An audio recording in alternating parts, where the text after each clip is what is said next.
আসসালামু আলাইকুম এভরিওয়ান। আশা করি তোমরা সবাই ভালো আছো আর আমরাও ভালো আছি। আজকে খুব সহজে প্রেসার কুকারে গরুর গোশত রান্নার রেসিপি নিয়ে হাজির হলাম। এখানে 1 কেজিরও কম হবে গরুর গোশত আমি নিয়ে নিয়েছি। এখন গোশতগুলোকে পরিষ্কার করে নেব।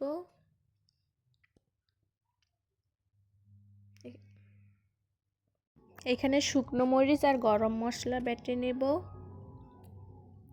মরিচগুলো আগে থেকে পানিতে ভিজে রাখছিলাম। তো মরিচ বাটা হয়ে গেছে। এখানে গরুর গোশত নিয়ে নিয়েছি। এখন পেঁয়াজ কুচি, রসুন কুচি দিয়ে দিলাম। এরপর লবণ, হলুদ, জিরা গুঁড়ো, ধনিয়া গুঁড়ো, এখানে গরম মশলা দিয়ে দিলাম। এরপর মরিচ বাটা আর আদা বাটা সব এখন ম্যারিনেট করে নেব। সব মশলা এখন 2 মিনিট ধরে ম্যারিনেট করে নেব। বন্ধুরা, আমার চ্যানেলে নতুন হলে চ্যানেলটি সাবস্ক্রাইব করে দিও, আর যারা সাবস্ক্রাইব করেছো তাদের প্রতি রইল অনেক অনেক ভালোবাসা। আমার রান্নার ভিডিও কেমন লাগে তোমাদের সেটাও কমেন্টে বলে দিবা। ম্যারিনেট করা হয়ে গেছে, দেখুন।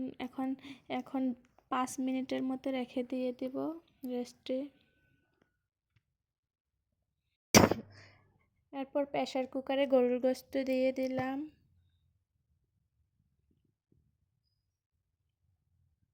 এখানে সাদা তেল অ্যাড করে নিচ্ছি। এখন হাত দিয়ে একটু নাড়াচাড়া করে নিচ্ছি।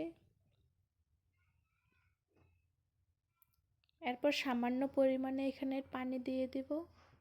বেশি পানি দেওয়া যাবে না বন্ধুরা। এরপর ঢাকনা দিয়ে চুলায় বসিয়ে দিলাম। প্রেসার কুকারে 10 থেকে 12টা সিটি দিয়ে নিব, তাহলে গোশতগুলো ভালোভাবে সিদ্ধ হয়, একবারে সফট হয়।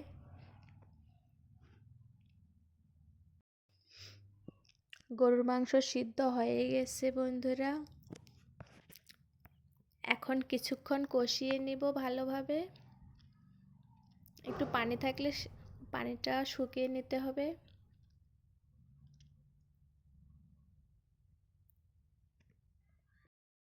সবাইকে নতুন বছরের শুভেচ্ছা। সবার আগামী দিনগুলো সুন্দর হোক এই কামনাই করি। আমাদের জন্য সবাই দোয়া করবেন।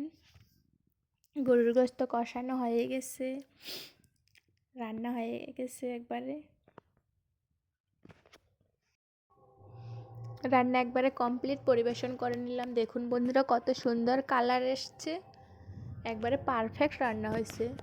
সবাই ভালো থাকেন বন্ধুরা, সুস্থ থাকুন। আল্লাহ হাফেজ।